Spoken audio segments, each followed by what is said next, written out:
para mim é sempre um motivo de orgulho, porque não diria de prazer, de estar diante da 39ª subseção São Bernardo do Campo, aonde nós temos a honra, o prazer de ter feito por diversos anos os grupos de estudos no formato presencial e, infelizmente, após a pandemia, passamos a fazê-lo no tocante à questão telepresencial e mantivemos o formato telepresencial até hoje.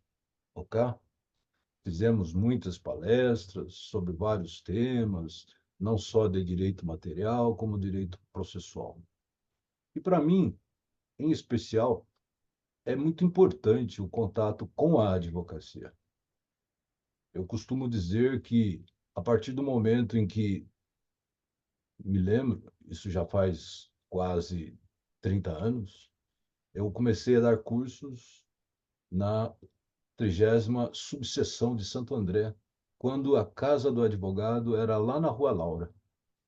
Era lá na garagem, quantos cursos lá fizemos, e de lá nós expandimos para as outras subseções, São Caetano, Mauá, algumas vezes estivemos em Rio Grande da Serra, perdão, em Ribeirão Pires, tivemos também em algumas subseções do interior de São Paulo, também já estive na sede, a OAB aqui de São Paulo.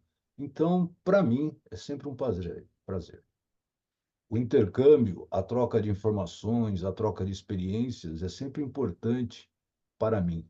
Eu aprendo, eu costumo dizer que a dúvida que me é passada será a minha solução para futuros casos, ou se não, para que eu possa revisitar conceitos, ou se não revisitar conceitos, alterá-los face às pendências que passam por mim e que passaram por mim, ok? Este ano eu completo 43 anos de Justiça do Trabalho, dos quais 36 anos dedicados à magistratura, ok? Então, eu agradeço a oportunidade deste curso, oportunidade esta que se originou de um pedido meu à subseção e que, gentilmente, como sempre, foi prontamente atendido. Ok?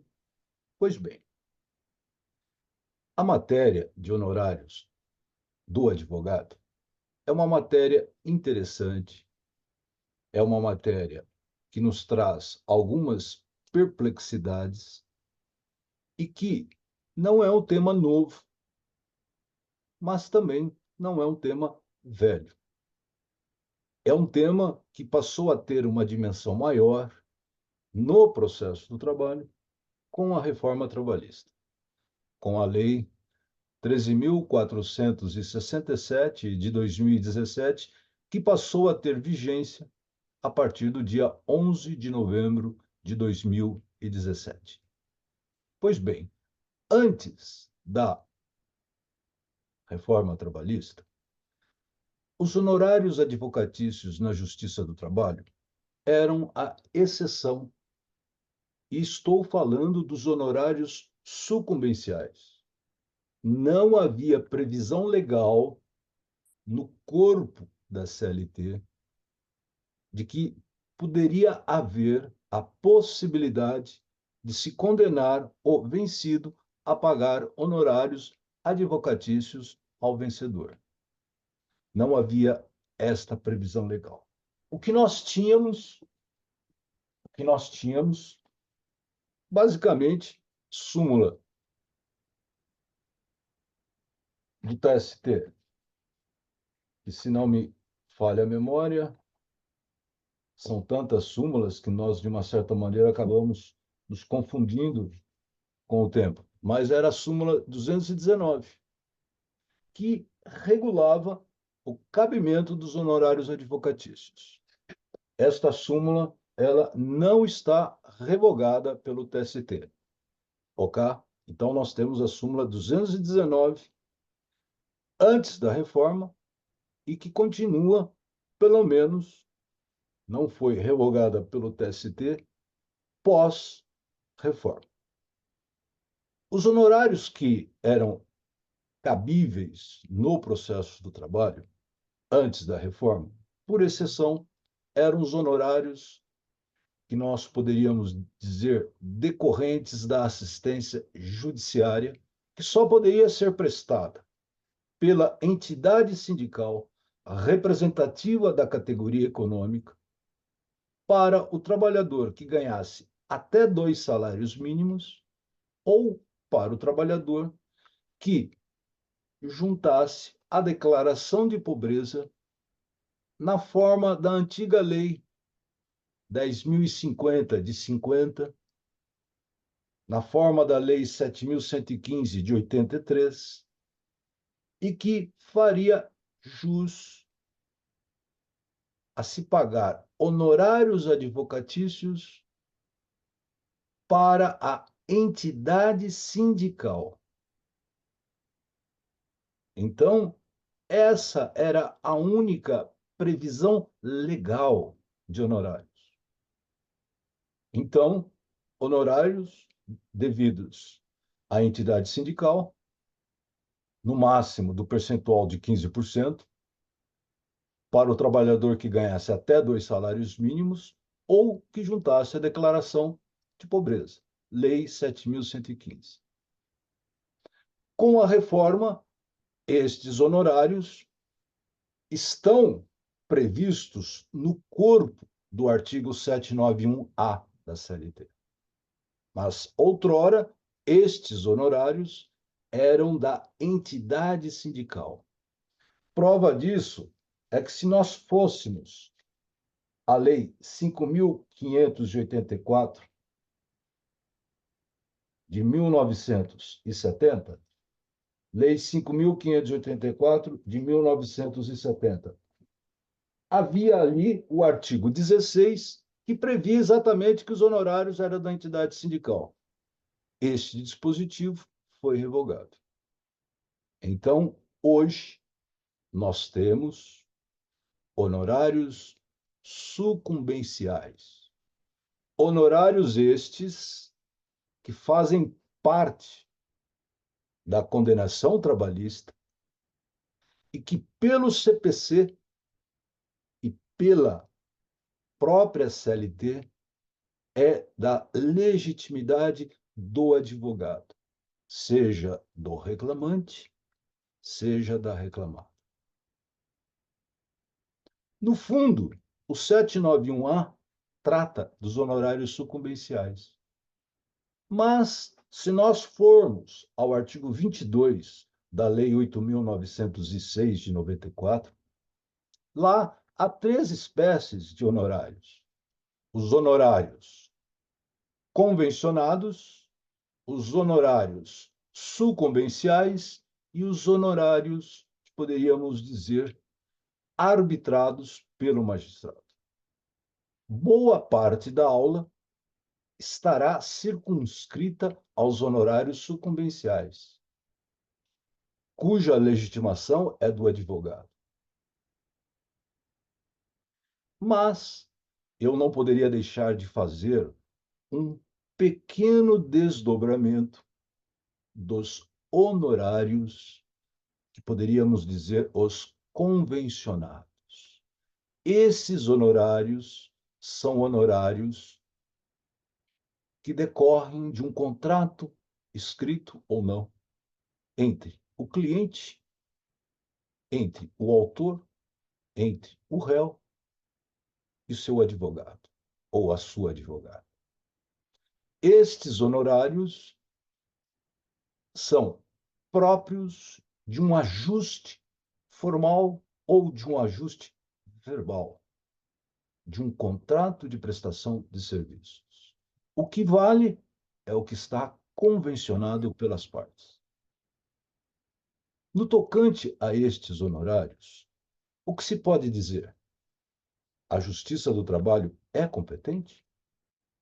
Eu posso lhes dizer que, pela súmula 363 do Superior Tribunal de Justiça, para os honorários contratuais, para os honorários convencionados, não se tem a competência da Justiça do Trabalho para discuti-los.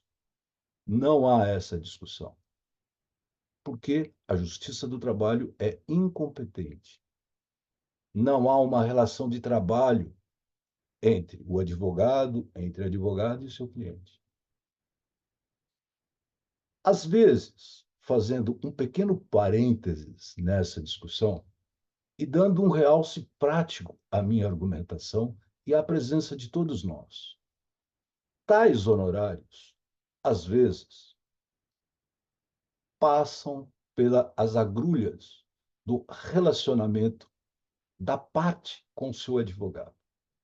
Por exemplo, o reclamante dá poderes a um outro advogado de um processo já em curso, seja na fase de conhecimento, na fase de liquidação de sentença ou na fase de execução propriamente dita, que se inicia com a sentença de liquidação e a determinação de citação do executado para pagar ou nomear bens em 48 horas. Às vezes, há um desequilíbrio entre as partes e o advogado é substituído por um outro advogado, sendo que a parte revoga esses poderes. Isto não é comum, mas ocorre. Muitas vezes eu vejo pedidos do ex-advogado, da ex-advogada, pedindo reserva de numerário dos seus honorários. Quais honorários? Os honorários contratuais. É destes que eu estou falando agora. Estes honorários, se nós fôssemos ao pé da letra, pela súmula 363 do STJ, por não haver uma relação de trabalho, pela inteligência do artigo 114 da Constituição Federal, o magistrado trabalhista não poderia reter tal percentual dos honorários contratuais, dos honorários convencionados. Então, nesta linha de raciocínio, nós temos duas correntes. Uma que entende que a Justiça do Trabalho não deve se imiscuir nesta questão. Então, o advogado precisaria ir à Justiça Comum, adotando-se o rito, dependendo de qual seja o documento que ele tem, pedir que se expeça uma ordem de reserva do juízo civil para a Justiça do Trabalho.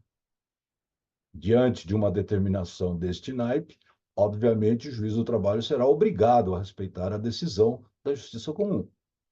Uma outra corrente diz: a Justiça do Trabalho não entra na discussão, mas pode e deve reservar o numerário para o advogado. De uma certa maneira, isto nós encontramos fundamento no artigo 22, parágrafo 4º da Lei 8.906, combinado com o artigo 24, parágrafo 1º da Lei 8.906. Em outras palavras, o juiz, mesmo não sendo competente para dizer a respeito do valor, ele pode e deve fazer a reserva de numerário. Boa parte da doutrina vai pela literalidade de não se deferir o pedido por ausência de competência. Outros, com decisões esparsas, reconhecem esta possibilidade. Eu, pessoalmente, reconheço o direito do advogado que é destituído, ou de uma certa maneira até ele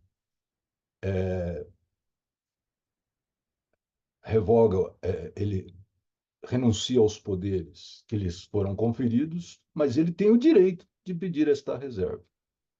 Eu não entro na discussão, mas eu faço a reserva.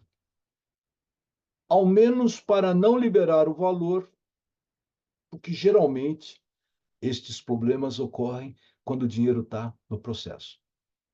Aí, um novo advogado atravessa um novo instrumento de mandato, uma nova procuração, e esta discussão é feita, como se poderia dizer, tira-se o direito do advogado de receber os seus honorários contratuais que decorrem daquele contrato verbal ou daquele contrato formal dele com o seu advogado, geralmente reclamante.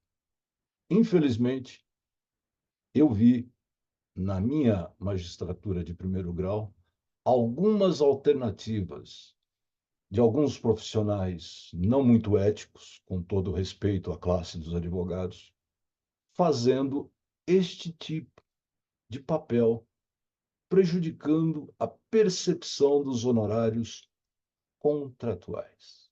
Ok? Não há, com todo respeito, nenhuma possibilidade do magistrado trabalhista fazer qualquer tipo de compensação entre honorários contratuais e os honorários sucumbenciais. Os honorários convencionados entre as partes serão objeto de um acerto entre cliente, advogado. Cliente, advogado. Outrora, o artigo 35 do Código de Ética da Advocacia tinha uma previsão explícita neste sentido, mas houve uma reformulação em 2005, salvo o melhor juízo, no Código de Ética da Advocacia, e este parágrafo 1º do artigo 35 ele foi alterado, houve uma alteração topográfica, essa matéria, se não me engano, foi para o artigo 42 ou 46 e seguintes do Código, e não tem esta previsão. Mas mesmo que tivesse, não cabe ao judiciário trabalhista discutir essa questão. Por isso que é muito bom a vocês, advogados, deixarem claro no contrato que honorários convencionados são honorários convencionados e que os honorários sucumbenciais são os honorários sucumbenciais e que não há previsão de compensação desses honorários entre o advogado e a parte. Porque o advogado é sempre o melhor advogado, até no momento em que tem dinheiro. E o reclamante, às vezes, ele não é tão ético, ele não é tão correto. Eu tive alguns problemas com reclamantes e com estes advogados que entraram ao apagar das luzes da extinção da execução, quando o alvará estava pronto para ser liberado. E quantas vezes a procuração entrava? Eu pegava o telefone e ligava para o advogado, que estava sendo, como poderíamos dizer, desconstituído, dispensado, desobrigado por um ato de cassação dos seus poderes pelo reclamante com a nova procuração ao novo advogado. Okay? Feito este parênteses, um outro é necessário. Esta questão veio com os artigos 389 e 404 do Código Civil de 2002, que era a possibilidade de um pedido das iniciais trabalhistas de se condenar a reclamada a pagar a indenização que o reclamante tinha que pagar ao seu advogado pelos honorários contratuais, que geralmente é o percentual de 30%. Houve uma pleia de processos, de pedidos nesses processos, em que os juízes do trabalho, com base no princípio da restituição integral, artigos 389 e 404 do Código Civil, condenavam a reclamada a pagar ao reclamante este percentual de 30%. Obviamente, tratava-se de um pedido de indenização. Este direito era do reclamante e não do advogado, porque era uma indenização pela restituição integral, pela despesa que ele, advogado, perdão, ele, reclamante, teria que pagar ao reclamado, ok? E isto houve muitos pedidos. Até se chegou a discutir isto na justiça comum. Mas a jurisprudência do TST foi no sentido de que isto não era possível. Inclusive, o TRT de São Paulo, há 8 ou 9 anos, lançou uma súmula dizendo que não há essa possibilidade. Ok? Então, a partir de agora, passo a me circunscrever a quê? Aos honorários sucumbenciais. Pois bem, o TST deixou bem claro, na Instrução Normativa número 41, os honorários sucumbenciais, cujo direito é do advogado, só poderia ser exigível para as ações distribuídas a partir do dia 11 de novembro de 2017. A Instrução Normativa número 41, ela não é vinculativa, mas foi plenamente aceita pelos juízes, como também pelos advogados. Trata-se de uma questão de segurança jurídica. Por quê? Porque da noite para o dia, o que era a exceção passou a ser a regra. Daí haver uma questão de segurança jurídica.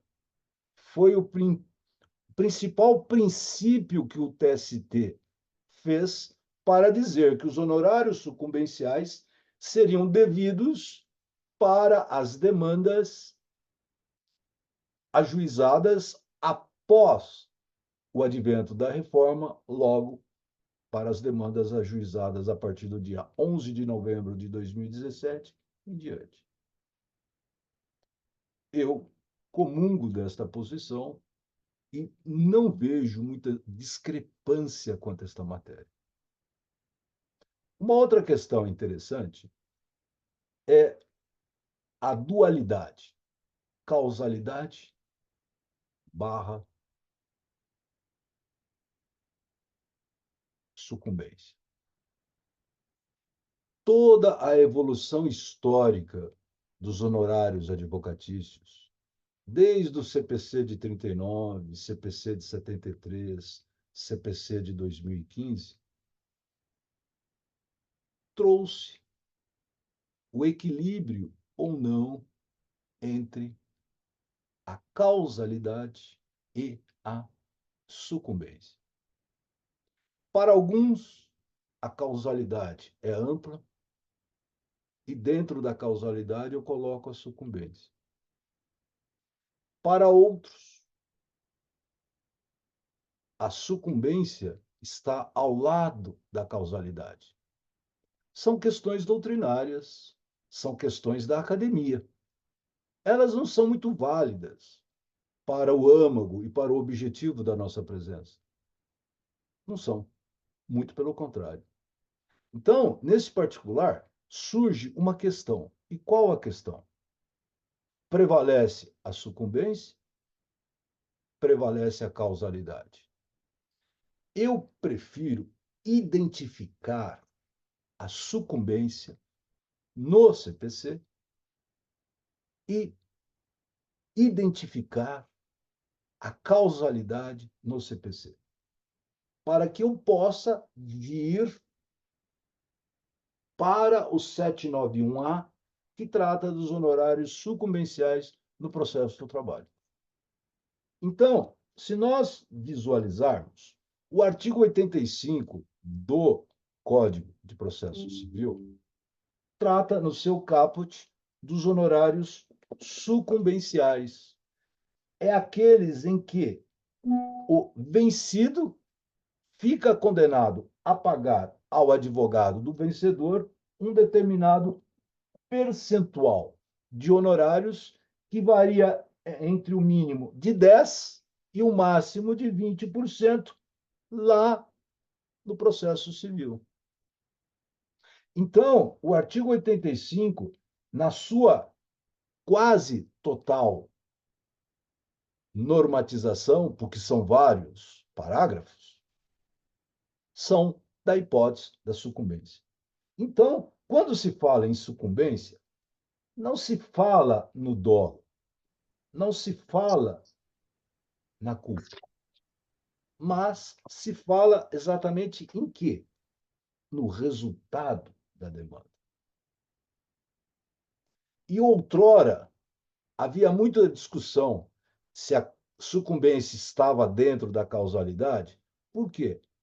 Porque os honorários não eram devidos ao advogado. Os honorários eram da parte. Depois que sepultou-se essa questão de que os honorários passaram a ser do advogado.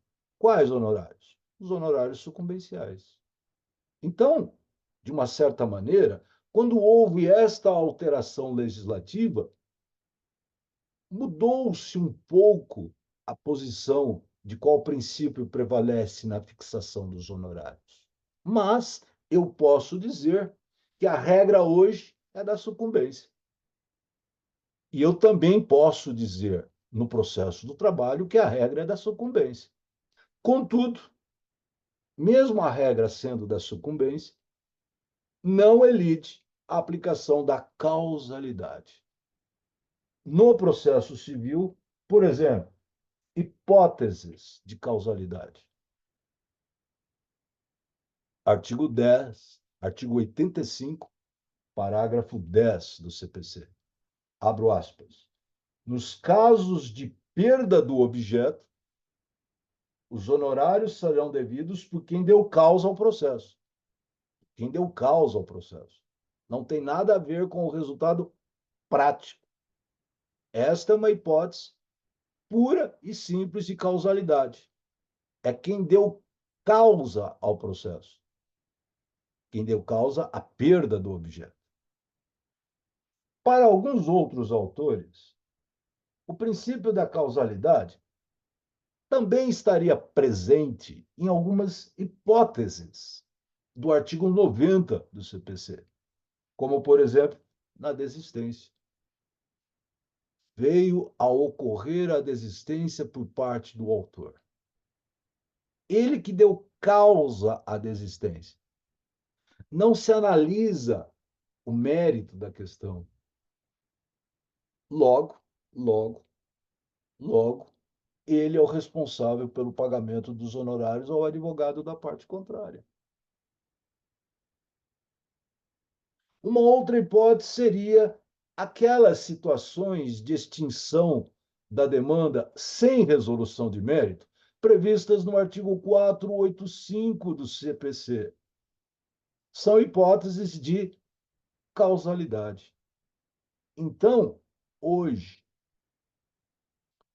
a regra, basicamente, é a sucumbência no processo civil, mas há hipóteses de causalidade, como, por exemplo, o parágrafo 10º do artigo 85, como as hipóteses de desistência no caput do artigo 90, como também aquelas outras hipóteses de extinção da demanda sem a resolução de mérito, como, por exemplo, a inépcia, deixar o processo por um certo tempo sem lhe dar o andamento, etc, etc, etc. Uma preliminar de coisa julgada, uma preliminar de litispendência, uma preliminar de perempção, todas aquelas hipóteses que envolvem as chamadas matérias de ordem pública, que são pressupostos processuais e as condições da ação. Ok? Então, é muito importante dizer-se que há, no processo civil, de acordo com a hipótese dos honorários, que se trata de uma situação de causalidade ou de uma situação de sucumbência. Contudo, a regra é a sucumbência. Veja, aí passo a discorrer sobre o caput do artigo 791-A do CPC, perdão, da CLT. E este dispositivo, ele está, ele está exarado da seguinte forma dentro da nossa linha de argumentação. Abro aspas para que eu possa ler o caput. Ao advogado, ainda que atue em causa própria, serão devidos honorários de sucumbência, fixados entre o mínimo de 5 e o máximo de 15. Então, pelo caput está escrito: a legitimação é do advogado, pertence ao advogado e decorre da sucumbência. Logo quando foi editada a Lei 13.467, começaram as discussões. Não se aplica o princípio da causalidade.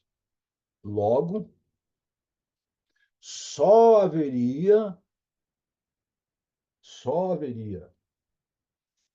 a aplicação dos honorários se houvesse a sucumbência.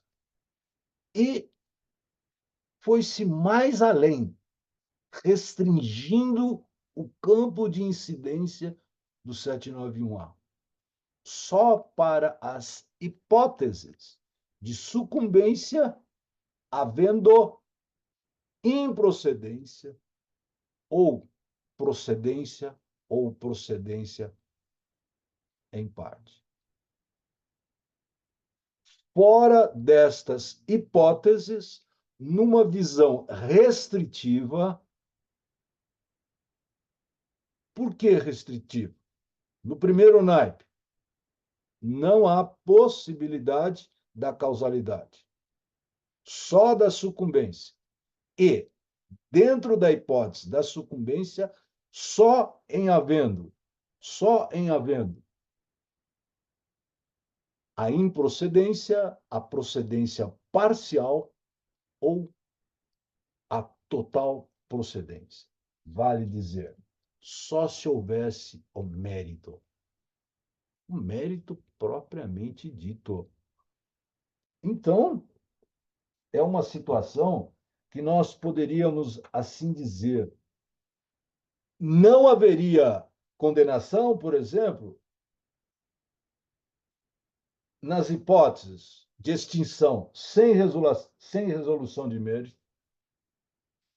Não haveria honorários nas hipóteses de resolução do mérito, aonde se acolheria, por exemplo, prescrição e decadência. Não haveria hipótese de honorários no arquivamento, como não haveria hipótese na renúncia. Esta é uma linha defendida por alguns juízes e por alguns doutrinadores, mas não é a linha de aplicação de algumas decisões do Tribunal Superior do Trabalho. Há decisões do TST que mandam condenar até nas hipóteses de renúncia. Contudo, fica aí a indicação. Seria uma sucumbência mitigada, uma sucumbência creditícia, aquela prevista no caput do artigo 791-A, porque ela diz sucumbência. E aí vai um pouco mais além, abro aspas. Diz assim: sucumbência fixados entre o mínimo de 5 e o máximo de 15 sobre o valor que resultar da liquidação da sentença, do proveito econômico obtido ou não sendo possível mensurá-lo sob o valor atualizado da causa. Olha a dicção. Há uma impropriedade técnica, uma impropriedade científica daqueles que entendem que está errada esta posição de que os honorários somente são devidos numa sucumbência mitigada, numa sucumbência creditícia? Acredito que não. É uma interpretação restritiva, claro que o é, mas está calcada na cabeça do artigo, que é o 791A, que trouxe a regra dos honorários sucumbenciais ao processo do trabalho. Então, desta maneira, tem validade. Contudo, é minoritária. Por quê? Diálogo das fontes. Eu tenho que combinar o CPC com a CLT. Naquilo que a CLT é omissa, aplico de forma supletiva ou de forma subsidiária a o regramento do CPC. Como é que eu vejo esta posição? Vejo com muito respeito a tese que advoga que a sucumbência ela é só passível quando se tem a improcedência, a procedência parcial ou a procedência, quando o mérito é julgado. Vejo com bons olhos esta teoria, pela literalidade do 791A. E também por uma questão da falta de equilíbrio face à igualdade material, face às contingências da vida do empregado face ao empregador, que é a razão de ser do direito do trabalho. A oposição à vulnerabilidade, à hipossuficiência com o dono do capital, dos meios de produção. Há uma certa razoabilidade nessa argumentação. Contudo, não é o que prevalece na maior parte da doutrina e não é o que prevalece na jurisprudência. Então, pode-se dizer que,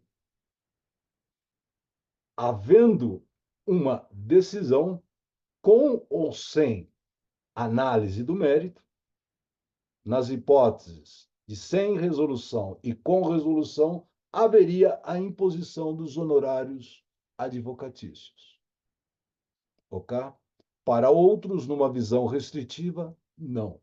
Adotando a sucumbência no viés mais restritivo, que é dito como, por exemplo, de uma sucumbência atípica, de uma sucumbência restrita, mitigada ou creditícia. Ok? Logo, estariam excluídas as hipóteses do 485, as hipóteses com resolução de mérito, que seria a decadência e prescrição, a renúncia e o arquivamento. Porque todas essas hipóteses, o mérito não está avaliado. Eu não posso dizer que houve uma derrota do autor ou uma derrota do réu. Não posso dizer porque o mérito não está analisado. Mas vem aquela velha discussão. Mas o resultado foi a desfavor de uma das partes. Se o foi, a outra tem que pagar. Pagar o advogado da parte contrária. O vencido pagará. Dito isto, e prosseguindo com as minhas análises, eu posso dizer que, de uma certa maneira, há uma razoabilidade numa visão de trazer o processo 791A para o artigo 85. Por quê? O processo, de uma certa maneira, é um instrumento de justiça, contudo, tem regras, regras que devem ser balizadas pelo princípio da igualdade.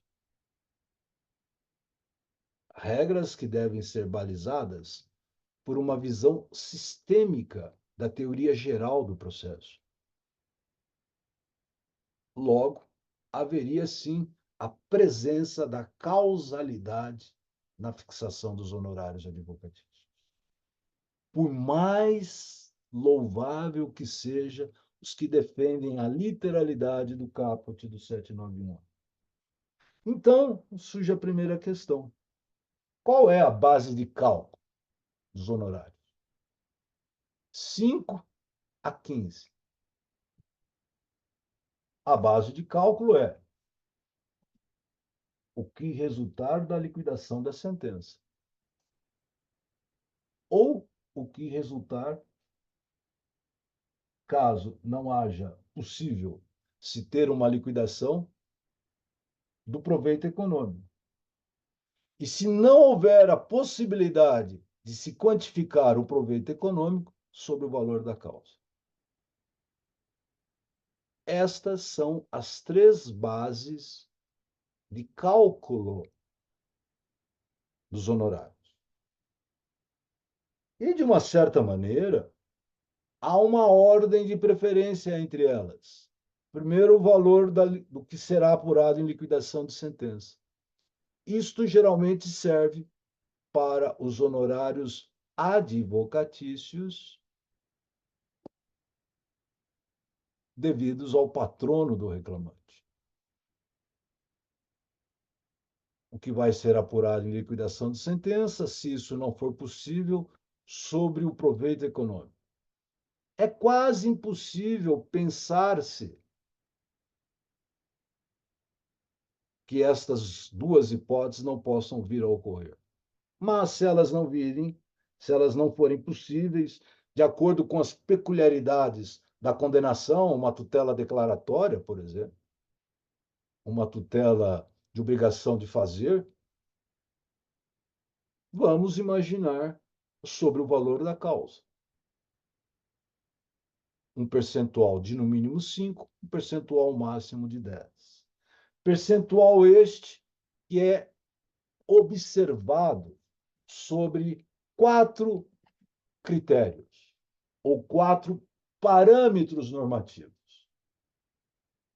E estes parâmetros estão no parágrafo 2º do 791A e que também estão presentes no parágrafo 2º do artigo 85, que é o grau de zelo do profissional, o lugar da prestação do serviço, a natureza e a importância da causa, o trabalho realizado pelo advogado e o tempo exigido para o seu serviço.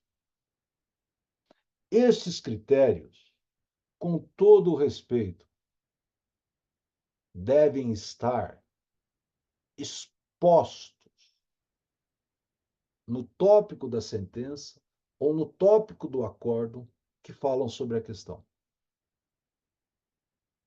Porque, infelizmente, o juiz diz assim: arbitra os honorários em 7%. Com base em quê? Eu, se fosse advogado de qualquer das partes, em meu nome, faria embargos de declaração, pré-questionando ao juiz o motivo daquele percentual, considerando os incisos do parágrafo 2º do artigo 791A. Eu faria isto na sentença, como eu faria isto no acórdão. A legitimação é do advogado, obviamente. Por quê? Porque ele precisa de uma prestação jurisdicional adequada para que ele possa discutir este percentual num recurso ordinário ou num recurso de revista por violação literal da lei. Daí a necessidade de se embargar. Claro está que este advogado nos embargos vai trazer os elementos fáticos acoplados a cada um destes incisos, dando vida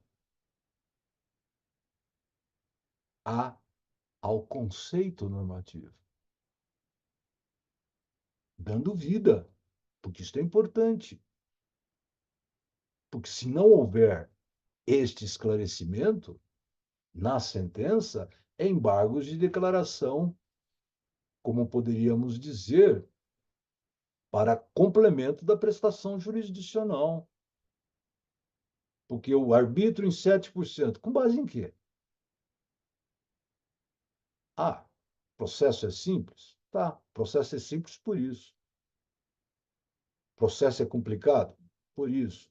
É um litisconsórcio, foram 3 audiências, o local onde o advogado mora não é o local onde foi ajuizada a ação. Todos esses detalhes que se parametrizam, que tem como parametrização, que tem como parâmetros os conceitos normativos do parágrafo 2º do 791A. Então, é muito importante estes embargos, inclusive para o preparo de um eventual recurso de revista, por violação do 791A, parágrafo 2º.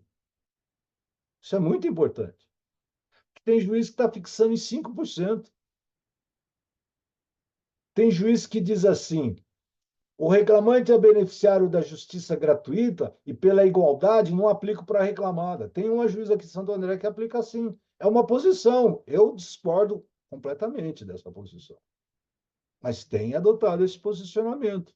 Como o reclamante é beneficiário da justiça gratuita, eu condeno ele, mas suspendo a exigibilidade. Então, não condeno a reclamada. Uma coisa não tem nada a ver com a outra. Honorários são cabíveis para os dois.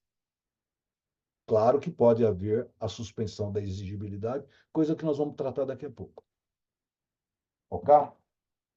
Uma outra questão importante é o parágrafo 3º do artigo 791A, que diz assim: na hipótese de procedência parcial, o juízo arbitrará honorários de sucumbência recíproca, vedada a compensação entre os honorários. Aqui temos que analisar, não confundir sucumbência recíproca com uma hipótese de sucumbência parcial. Vamos falar de sucumbência parcial. Você pediu horas extras de 5 anos, o juiz deu de 2 anos. Você pediu comissão de 5, o juiz deu de 1. Você pediu dano moral de 50 mil, o juiz deu 1.000. Você pediu um percentual de incapacidade de 50, o juiz deu de 10. Esta é uma hipótese de sucumbência parcial. A sucumbência parcial tem que ser analisada da seguinte questão: o juiz concedeu parte do pedido, face àquela determinada causa de pedido, seja no período, seja no percentual, ou seja por qualquer outra peculiaridade da causa de pedido e pedido. Neste caso, não é sucumbência recíproca, é sucumbência parcial. Logo, naquela parte daquele pedido que o reclamante não ganhou, não caberá honorários advocatícios ao advogado da reclamada. Por quê? O pedido foi deferido, mas não no valor pleiteado. Há uma visão quase que uníssona na doutrina e na jurisprudência, que naquelas hipóteses em que o juiz concede o pedido, mas não nos exatos limites solicitados, não é sucumbência recíproca, é sucumbência parcial. Mutatis mutandis, como exemplo, súmula 326 do STJ.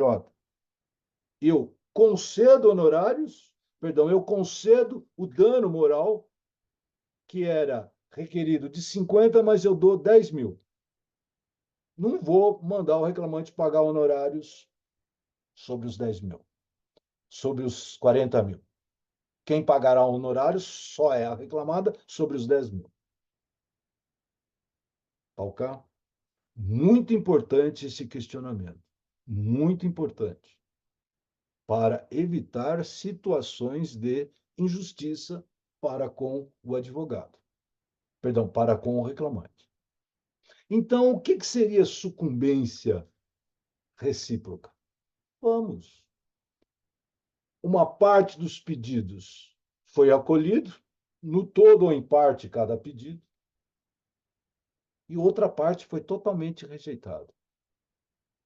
Então, no fundo, o reclamante só paga honorários sobre os pedidos julgados improcedentes.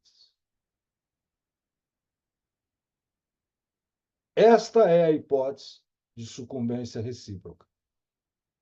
Uma parte foi acolhida e a outra parte foi julgada improcedente. Por isso que eu uso sempre a palavra: o reclamante pagará honorários sobre os pedidos julgados totalmente improcedentes. É bom que os senhores pré-questionem esta matéria, porque às vezes a sentença diz assim: sobre os títulos julgados improcedentes. Só que às vezes o juiz deu uma parte das horas extras. Como eu disse, de 2 anos. E você pediu 5. É diferente. Aí é sucumbência parcial. Sucumbência recíproca é o que foi deferido e o que não foi deferido. O reclamante levou uma parte, a reclamada não foi condenada na outra parte. Sobre os pedidos julgados procedentes, paga-se honorários para o advogado do reclamante. Para os pedidos julgados totalmente improcedentes, pagar-se-á honorários para o advogado da reclamada. Aqui quem paga é a reclamada, aqui quem paga é o reclamante. Pronto, está resolvida a questão. É assim a melhor forma de se interpretar o artigo 791A, parágrafo 3º. E com um acréscimo. E com um acréscimo. Não pode haver compensação entre os honorários do advogado do reclamante e os honorários do advogado reclamada. Por quê? A legitimação não é das partes. Quem paga é as partes, mas o credor é o advogado de cada uma das partes. Ponto. Uma outra coisa que é muito interessante nós afirmarmos neste contexto é: e se naquela parte em que houve a condenação, ela é pequena em relação à outra parte em que não houve a condenação? Será que é possível nós aplicarmos o artigo 86, parágrafo único do artigo 86, que diz assim: se o litigante sucumbir em parte mínima do pedido, o outro responderá por inteiro pelas despesas e pelos honorários. O parágrafo único ele é aplicável ao processo do trabalho. Claro que é aplicável. Então, se o reclamante ganhou 80% das causas de pedir, ele não vai pagar honorários advocatícios para o advogado da reclamada em 20%. A regra é a mesma. Cabe pré-questionar o parágrafo único do artigo 86 ao processo do trabalho? Claro que sim. Artigo 15, a CLT omissa. Ah, mas a CLT regula os honorários. Sim, regula. Mas ela pode haver a omissão em uma parte do instituto. Aí eu aplico de forma supletiva não subsidiária, o CPC. Uma outra hipótese é nos chamados litisconsortes, ativo e passivo. Então, por exemplo, eu entrei com uma ação, botei 5 reclamadas, ganhei contra uma. Não deu grupo econômico, não deu grupo econômico, e a ação foi julgada improcedente para as outras 4. É justo que o reclamante pague 10% para a segunda, 10% para a terceira, 10% para a quarta, 10% para a quinta? Claro que não. Ele vai pagar 40%. Neste caso, quando se tem um litisconsórcio ativo ou um litisconsórcio passivo, pode haver uma proporcionalidade no desdobramento do percentual único dos honorários. Neste caso, eu fixaria 10% e daria 2,5% para cada um. Estou aplicando a inteligência do artigo 87 do CPC, porque a CLT regula, mas não regula por inteiro a matéria. Logo, de forma supletiva, aplica o CPC. Há razoabilidade, há uma formatação de raciocínio. Há uma formatação de raciocínio. Uma outra coisa muito importante, principalmente nas ações de responsabilidade civil e nas ações em que haja parcelas vincendas porque o contrato está ativo. A base de cálculo dos honorários é a soma das parcelas vencidas, a soma das parcelas vencidas, mais as 12 subsequentes à data do ajuizamento. Inteligência do parágrafo 9º. Na ação de indenização por ato ilícito, o percentual de honorários incidirá sobre a soma das parcelas vencidas, acrescida de 12. Aí vocês vão me perguntar assim: ah, eu sou advogado do reclamante. Se eu pedir desse jeito, vai que o reclamante ganhe e o juiz, ao fixar os honorários, também vai fixar essa base para os meus honorários. Você está pensando em você ou no seu cliente? É uma questão de opção. Eu acho que você tem que pensar no seu cliente. Tem que pré-questionar esse dispositivo. E eu dou uma visão ampla, porque aqui fala em indenização por ato ilícito. Toda a condenação trabalhista se baseia no ilícito, que é o descumprimento da lei trabalhista. Não é só para responsabilidade civil. Porque quando eu deixo de pagar a hora extra, estou praticando o ilícito trabalhista. Quando eu deixo de pagar adicional de insalubridade, estou praticando o ilícito. Então, é razoável solicitar essa aplicação do parágrafo 9º, limitando-se à base nas chamadas parcelas vincendas. Peguem a inteligência, salvo o melhor juízo, da súmula 112 ou 111 do STJ. Okay? Uma outra questão que eu acho também interessante, que eu acho muito interessante, é a seguinte formatação. O parágrafo 1º do artigo 85 diz assim: são devidos honorários advocatícios na reconvenção. Neste ponto, o 791-A, parágrafo 5º, prevê.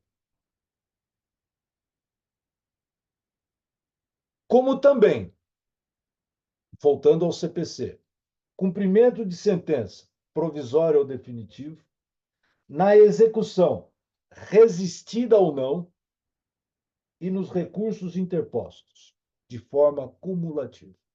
Opa! Então, cabe na reconvenção, no cumprimento provisório ou definitivo de sentença, na execução resistida ou não e nos recursos. Será que todas estas hipóteses, além da reconvenção, são aplicáveis ao processo do trabalho? Essa é uma discussão que, a priori, tem encontrado muita resistência nos julgados trabalhistas. Tem. Se diz que só cabe se houver previsão no título executivo. Logo, só haveria a previsão de honorários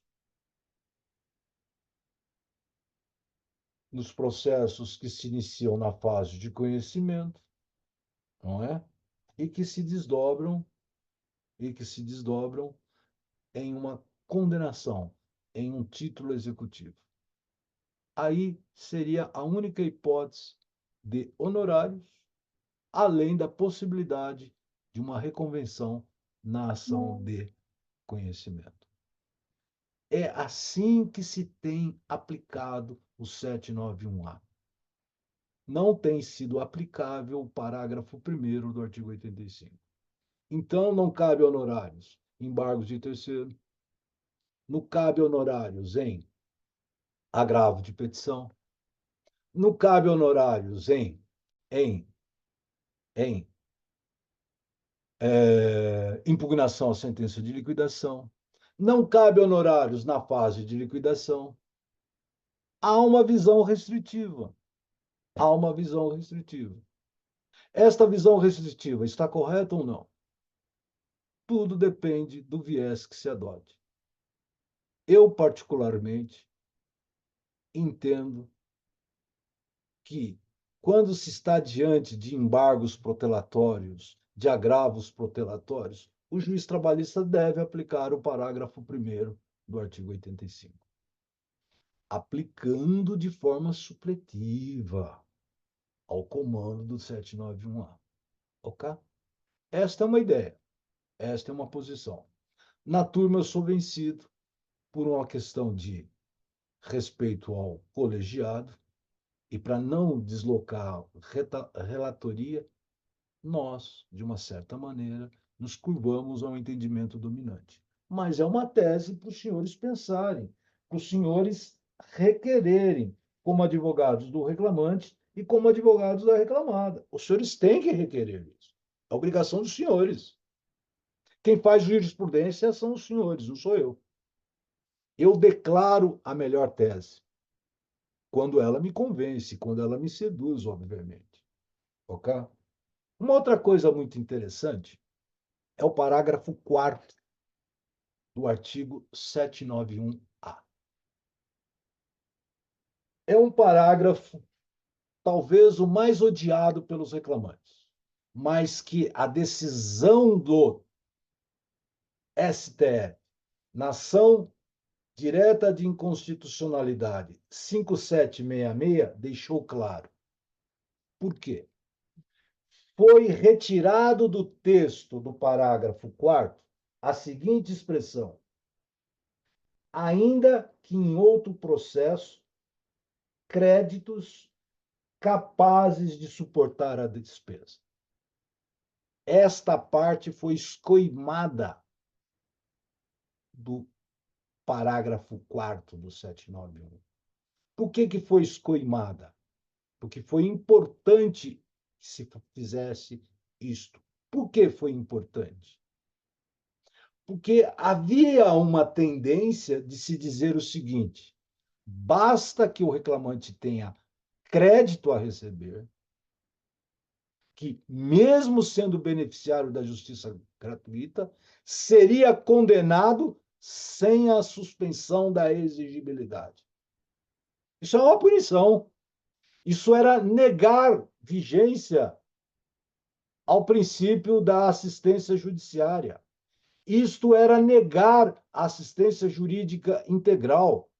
Artigo 5º, inciso 74 da CLT.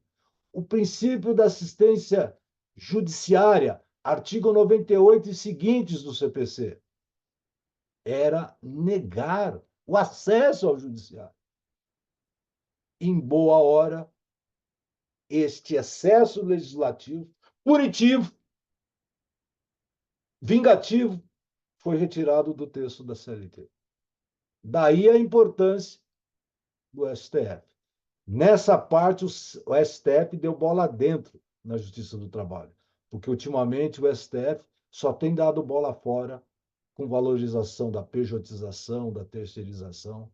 Hoje, eu vi uma reclamação, uma decisão numa reclamação que validou um contrato de prestação de serviços de um segurança pessoal.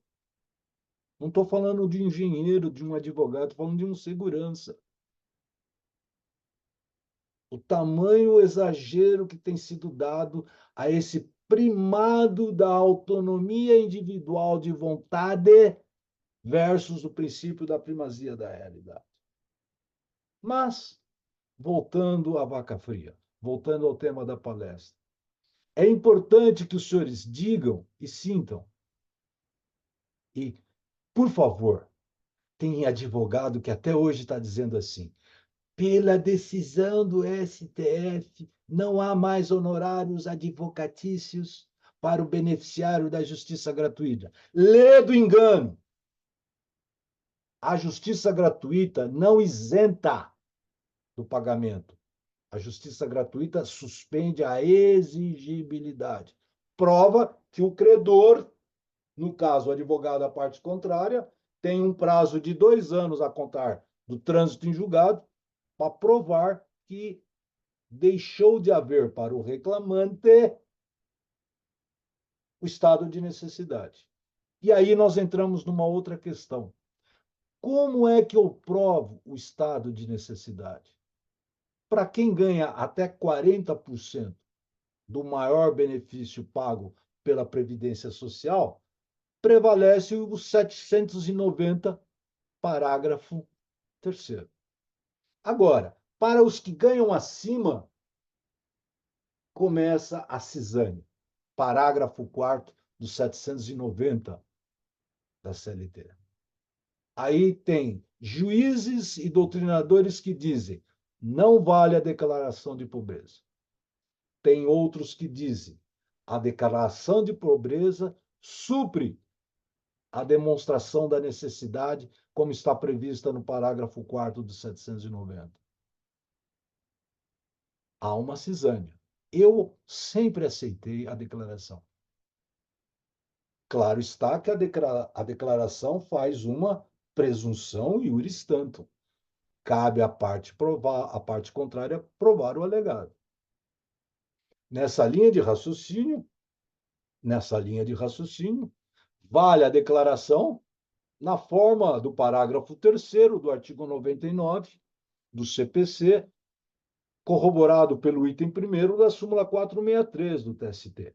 Este entendimento não é válido para o reclamado, seja pessoa física, seja pessoa jurídica. O reclamado tem que demonstrar a necessidade. Mas o bom advogado de reclamante sempre deve fazer um histórico das despesas do trabalhador. Deve dizer, olha, ele está desempregado. Porque tem juízes que dizem assim, mas quando ele estava empregado, ele ganhava 10 mil. Tá, ele ganhava 10 mil. Só que hoje, ele é motorista de Uber, porque ele foi mandado embora do banco. E ele não tem condição de pagar uma custa de 3 mil. 3 mil é orçamento de boa parte das famílias brasileiras. Mas ele ganhava 10. Ele ganhava 10, só que ele ganhava 10 quando estava empregado. E ele gastava os 10. Porque todo mundo tem a tendência de gastar de acordo com o seu padrão, pessoal. Hoje ele é Uber. Aliás, ele deixou de ser Uber porque o carro foi roubado. Olha a desgraça. Tem juiz que fala, mas ele ganhava 10.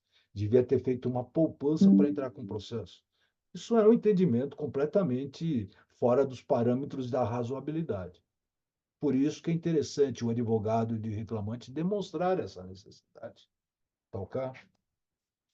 Uma outra coisa interessante e eu gostaria de afirmar para vocês,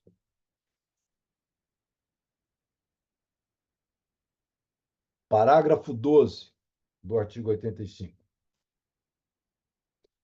Os senhores sabem que, pelo artigo 793-C, eu posso condenar o advogado, perdão, posso condenar a parte por honorários advocatícios pela litigância de má-fé. Está lá no 793-C da CLT. Eu entendo que os honorários advocatícios aplicáveis pela litigância de má-fé são cumuláveis com os honorários advocatícios sucumbenciais. Parágrafo 12 do artigo 85 diz assim: os honorários referidos no parágrafo 11 são cumuláveis com multas e outras sanções processuais. É sanção processual, sim, a aplicação dos honorários pela litigância de má-fé. Porque se não fosse, por que na parte da litigância de má-fé tem a previsão de honorários? No CPC tem, e na CLT tem. Então, eu posso aplicar, numa visão supletiva, artigo 15 do CPC, o parágrafo 12 do artigo 85 ao processo do trabalho. Isso fica para a reflexão de vocês. Um outro dispositivo interessante é o parágrafo 11, que diz assim: no caso de recurso, o tribunal majorará, é impositivo. O juiz deve apreciar se vai elevar ou não os honorários. A grande questão que surge é: isto depende de um capítulo específico do recurso ou não? Eu entendo que não. Por quê? Honorários advocatícios é um pedido implícito. Parágrafo 1º do artigo 322 do CPC, que é aplicável ao processo de trabalho.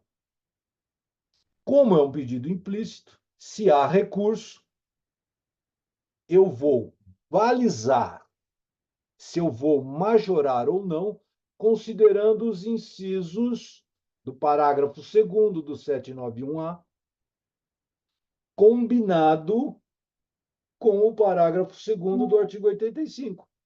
E nessa linha de raciocínio, vou acrescer ou não honorários.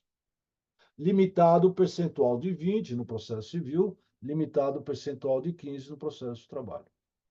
Mas vocês não vão esperar o juiz, né? Vão fazer recurso. Eu faria um recurso em separado.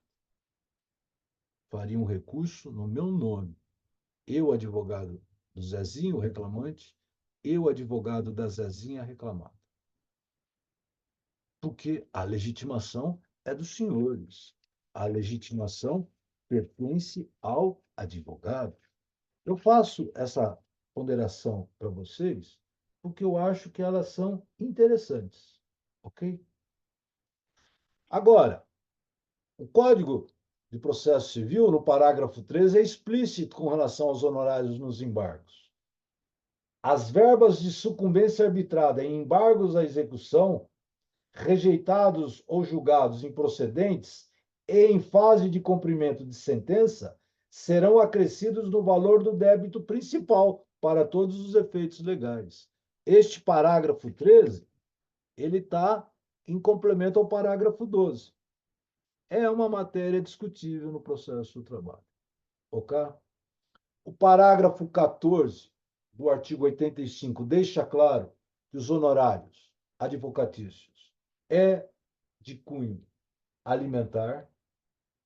Os honorários são devidos tanto para o advogado que atua em função de um mandato, de uma procuração, como para a própria parte que é advogada e atua em causa própria. Parágrafo 15 do artigo 85 e que também é previsto no 791A. E uma outra coisa interessante é, se a sentença trabalhista não fixar honorários, cabe uma ação própria do advogado na Justiça do Trabalho para pleitear os honorários sucumbenciais. Inteligência do parágrafo 18 do artigo 85, que deve ser aplicável ao processo de trabalho. Então, os senhores podem notar que, de uma certa maneira, eu tive uma preocupação de dar uma visão prática, absorvendo e dialogando com os doutores as principais hipóteses de honorários e de temas que estão presentes nesta discussão. Vou devolver a palavra ao doutor Tiago para que a gente possa responder algumas perguntas. Não me incomodo de passar alguns minutos além das 21 horas.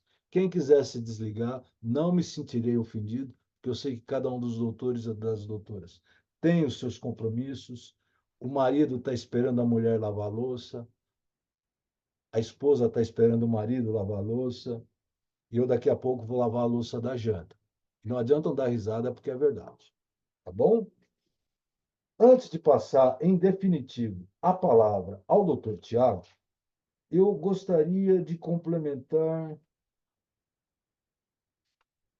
um detalhe que eu acho muito importante. Muito importante. Por favor, não deixem de dar uma atenção quando o juiz fala em títulos julgados improcedentes. Deixe claro, totalmente improcedentes. Invoquem a inteligência da súmula 326. Invoquem a inteligência de que sucumbência parcial não é sucumbência recíproca. São coisas diferentes.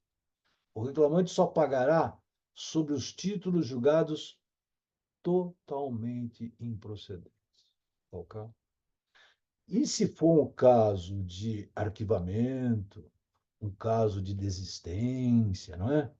Um caso de extinção sem resolução de mérito e o juiz fixar honorários, por favor, digam, está ferindo a literalidade do caput do 791A. Dependendo por quem você esteja, nunca se esqueça. Em questão de honorários, sempre vem o interesse da parte, depois vem o seu. Porque você já está acobertado pelos honorários contratuais. Tá ok? Uma outra coisa muito importante. Eu ainda vou dar uma aula sobre isso. Como bater na tecla dos honorários contratuais e a indenização dos honorários contratuais. Eu ainda não desisti. Por quê? Porque, para mim, este honorário não é um honorário, é uma indenização para a parte que se vê constrangida a pagar os honorários. Por quê? O advogado tem direito de receber o que foi estipulado. Se eu sou reclamante Zezinho, vou receber 100 mil, 30 mil é do meu advogado e finito. Mas é justo eu pagar 30 mil se foi a reclamada que deu causa à existência do próprio processo quando praticou o ato ilícito? Por que o doutor Francisco está falando isso? Porque quando saiu o Código Civil, eu e o doutor Gilberto escrevemos um artigo há muitos anos atrás defendendo o 389 e o 404 do Código Civil no processo de trabalho. E eu, por muitos anos, dei os 30% de indenização. Eu sempre dei esse percentual. Nunca neguei. Isto não é uma nova modalidade de honorários. Tá ok? E, por fim, houve algumas alterações recentes na Lei 8.906 de honorários. Mas isso não altera muito. o que eu acabei de dizer, principalmente nas ações individuais plurimas e nas ações coletivas promovidas pela entidade sindical. Os honorários pertencem ao advogado, não à entidade sindical. Então, essas alterações que ocorreram no artigo 22 vieram a corroborar a revogação do artigo 16 da Lei 5584. Por que o doutor Francisco está dizendo isso? Porque, pelo parágrafo 1º do 791A, mesmo nas hipóteses em que as ações são patrocinadas pela entidade sindical, dando um suporte jurídico, não como parte, e naquelas ações em que o sindicato é parte, substituição processual, para alguns, legitimação extraordinária, os honorários pertencem ao advogado, ao advogado. Isso tem que se deixar bem claro. São os honorários sucumbenciais.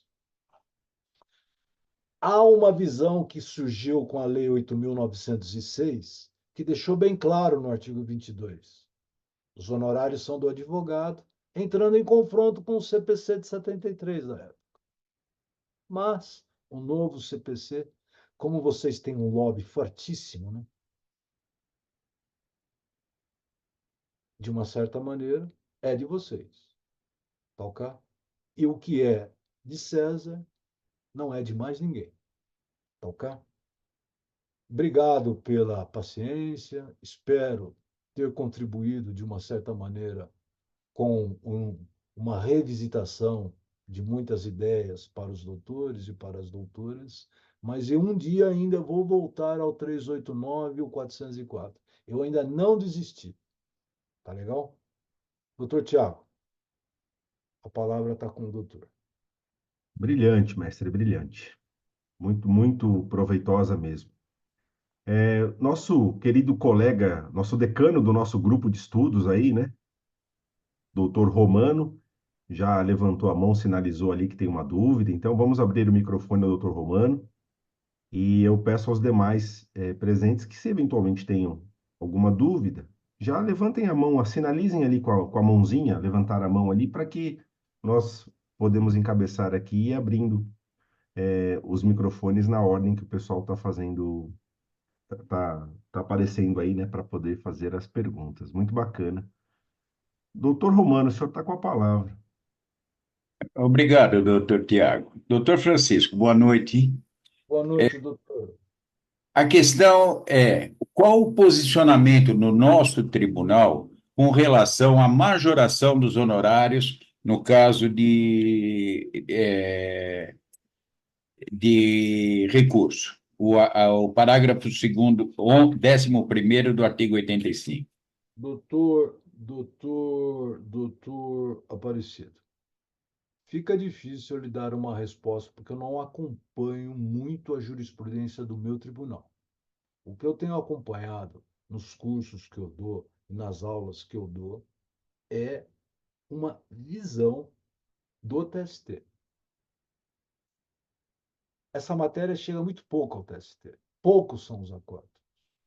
No TRT de São Paulo, na nossa turma, nós não analisamos de ofício. Nós só analisamos se houver um capítulo no recurso.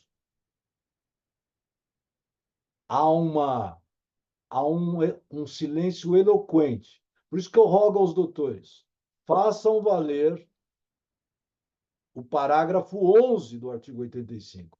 E com data máxima, velho, um recurso próprio. Se isso não for possível, vale como um capítulo dentro do recurso do reclamante. Há turmas que dão, turmas que não dão. Essa matéria, na minha turma, que é a 14ª, minha não, a qual eu pertenço, ela só é apreciada, doutor Romano, quando requerida como um capítulo recursal. Na extensão e na profundidade como um capítulo próprio das razões recursais. Senão, não se tem esta análise. Mas, quando requerida, há a possibilidade de se majorar. Há a possibilidade. E, normalmente, nós majoramos.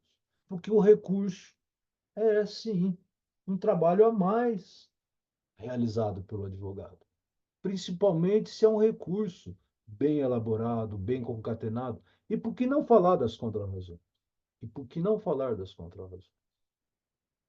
Eu, particularmente, como um, um juiz em gestação, perdão, um jurista em gestação, eu entendo que essa matéria não deveria ser requerida por ninguém.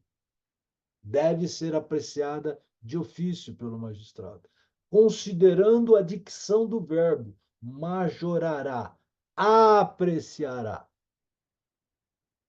Esses são os limites que eu posso responder à sua pergunta, doutor Romano. Muito obrigado. Bom, Muito bem. Vamos passar aí a pergunta agora para o doutor Ricardo Lopes. Boa noite, doutor Francisco. boa É, noite, doutor Ricardo. Pois gostaria não. de saber se existe a viabilidade para que a reclamada que obteve, né, a improcedência da ação postular junto à Justiça Comum os prejuízos que teve com a contratação do advogado, ingressando contra o reclamante para rever esse gasto. Eu acho que essa possibilidade ela existe na justiça comum e é da justiça comum, a priori, tanto do reclamante em relação à reclamada, como da reclamada em relação ao reclamante. É uma ação de indenização. É uma ação de indenização. 389 e 404. Houve algumas decisões do STJ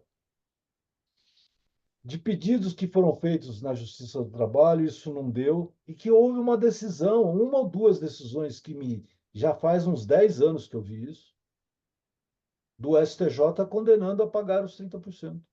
Pois é, eu também vi essas decisões muito antigas, mas nunca mais vi nada além disso. Parece que elas foram dizimadas. É, exatamente. Por isso que eu falo.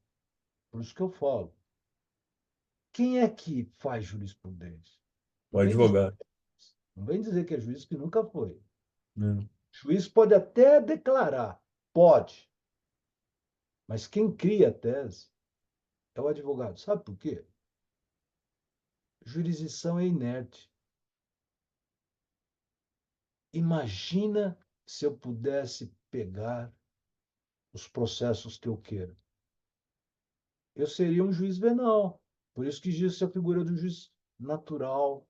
E a jurisdição é inerte, ela só atua quando provocada, observado uma série de regras, basicamente todas na principiologia dos incisos do artigo 5º, que é a primeira fase dos direitos, os princípios e garantias fundamentais, que lembra muito a Revolução Francesa, a Constituição dos Estados Unidos, etc, etc, etc. Todo aquele constitucionalismo que foi importante, que foi deverasmente importante, mas que levou a um liberalismo econômico desenfreado que nós achávamos que tínhamos normatizado, mas está voltando com ferro e fogo nessa nova onda liberal.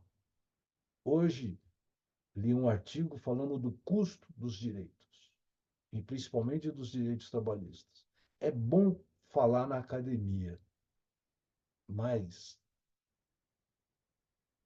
para qual academia? Academia do empresário ou dos reclamantes? Me desculpe. O que nós temos hoje, com o perdão da palavra, são grandes bancas, grandes advogados que são grandes juristas, que são ideólogos de plantão. Depende de quem paga. Me desculpa. Não vou dar nome.